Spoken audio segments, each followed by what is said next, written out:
Hello friends, अगर आप confuse हो रहे हैं कि ओल्ड टैक्स रिजीम सेलेक्ट करें या न्यू टैक्स रिजीम, तो इस वीडियो को जरूर देखना। पूरी क्लैरिटी आ जाएगी आपको कि आपको कौन सा टैक्स रिजीम सेलेक्ट करना है, ओल्ड या फिर न्यू टैक्स रिजीम। अगर आप सैलरीड एम्प्लॉयड है एंड करंट फाइनेंशियल ईयर 24-25 के लिए आपको कंपनी में डिक्लेरेशन सबमिट करना है और आप कंफ्यूज हो रहे हैं कि कौन सा टैक्स रिजीम सेलेक्ट करूं मैं, ओल्ड या न्यू, तो इस वीडियो को जरूर देखना आप। तो आइए स्टार्ट करते हैं, समझते हैं। सबसे पहले आपको incometax.india.gov.in की वेबसाइट पे आना है। वहां पे एक इनकम टैक्स का कैलकुलेटर है, उसका हम यूज करते हुए समझेंगे कि कौन सा टैक्स रिजीम आपके लिए बेटर है। ठीक है, तो देखिए tax calculator old regime versus new regime as updated by finance act 2024। इसका लिंक मैं वीडियो के डिस्क्रिप्शन में भी दे दूंगा, तो आप वहां से भी इसको डायरेक्ट क्लिक करके एक्सेस कर सकते हैं।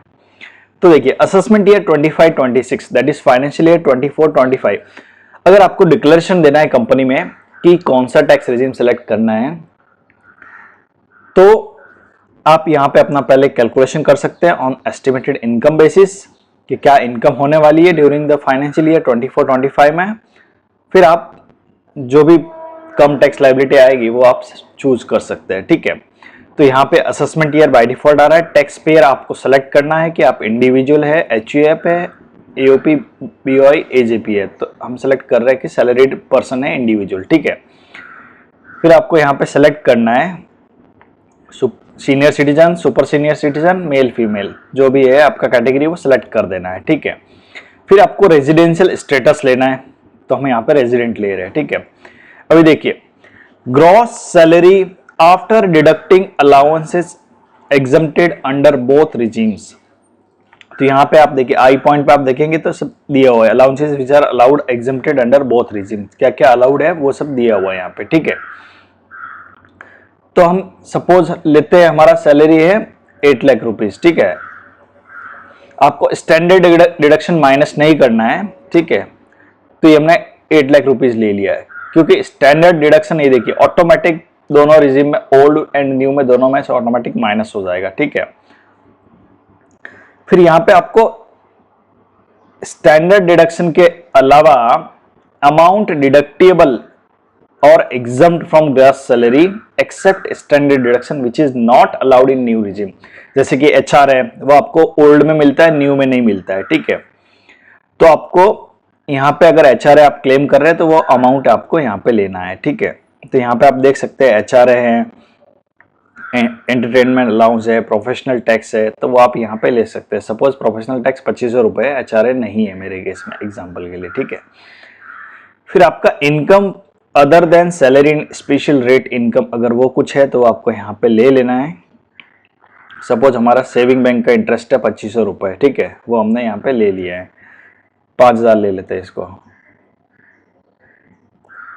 ठीक है, फिर interest on self occupied property, interest on self occupied property है तो वो आपको यहां पे लेना है। ठीक है, सपोज हमारा इंटरेस्ट है 75,000 रुपीज। ठीक है, वो हमने यहां पे ले लिया है।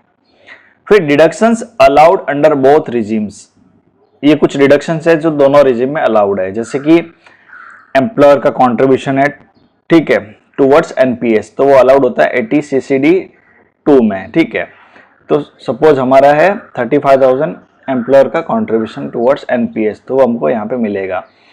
फिर deduction exemptions allowed only in old tax regime, मतलब न्यू में अलाउ नहीं है, ओल्ड में अलाउ है, वो आपको यहाँ पे फिल करना है, जैसे कि एटीसी, एटीडी, वो सब आपको लेना है। तो हम यहाँ पे ले लेते हैं एटीसी 1.5 लाख और 25,000 मेडिक्लेम फॉर एग्जांपल। ठीक है, तो 175 यहाँ पे ले लेते हैं टोटल डिडक्शंस। ठीक है, तो हमने इनकम को फिल कर दिया यहाँ पे। ठीक है, तो उसके बाद देखिए आपका ये ओल्ड रिजीम न्यू रिजीम के हिसाब से कैलकुलेशन आ जाएगा। 8 लाख रुपीज ग्रॉस सैलरी, 2500 ये आपका प्रोफेशनल टैक्स आ गया, जो कि न्यू में अलाउ नहीं होगा। ठीक है, और स्टैंडर्ड डिडक्शन दोनों में अलाउ है, तो ये इनकम फ्रॉम सैलरी आ गया दोनों में। ठीक है, ओल्ड के हिसाब से, न्यू के हिसाब से। फिर सेल्फ ऑक्यूपाइड प्रॉपर्टी पे इंटरेस्ट का डिडक्शन ओल्ड में मिलेगा, न्यू में नहीं मिलेगा। ठीक है, तो वो यहाँ पे आ गया। फिर income other than salary and special rate income, तो हमने यहाँ 5000 ले लिया है, ठीक है। ग्रॉस टोटल इनकम आ जाएगा। फिर एलिजिबल डिडक्शंस आ जाएंगे। ये देखिए एनपीएस का डिडक्शन दोनों में अलाउड है, एम्प्लॉयर का कंट्रीब्यूशन टुवर्ड्स एनपीएस तो वो दोनों में अलाउ है, तो वो न्यू में भी कंसिडर किया है इसने, ठीक है। तो ये आपकी टोटल इनकम आ जाएगी। फिर अकॉर्डिंगली आपकी टैक्स लायबिलिटीज आ जाएगी, ठीक है। तो अभी देखिए ओल्ड में आपको 4,67,500 की टोटल इनकम आ रही है, न्यू में 7,20,000 की इनकम आ रही है, ठीक है। तो ओल्ड के हिसाब से टैक्स कैलकुलेशन कितना आएगा, तो आपको टोटल टैक्स लायबिलिटी ओल्ड के हिसाब से 0 आएगी, क्योंकि 5 लाख के अंदर है तो रिबेट मिल जाएगा पूरा, ठीक है। और न्यू के हिसाब से आपको आ रही है 20,800। तो इस केस में आप ओल्ड सेलेक्ट करेंगे तो 0 टैक्स भरना पड़ेगा, न्यू रिजीम सेलेक्ट करेंगे तो आपको 20,800 भरना पड़ेगा। तो आपके लिए बेनिफिशियल कौन सा रहा, ओल्ड, जिसमें कम टैक्स लायबिलिटी है। तो ऐसे आप अपना old tax regime versus new tax regime दोनों में से जो बेस्ट है वो सिलेक्ट कर सकते हैं। इन केस आपका इनकम आपने एस्टिमेशन के बेसिस पे लिया और वो कैलकुलेशन के हिसाब से आपने सपोज ओल्ड रिजीम सेलेक्ट कर लिया, ठीक है।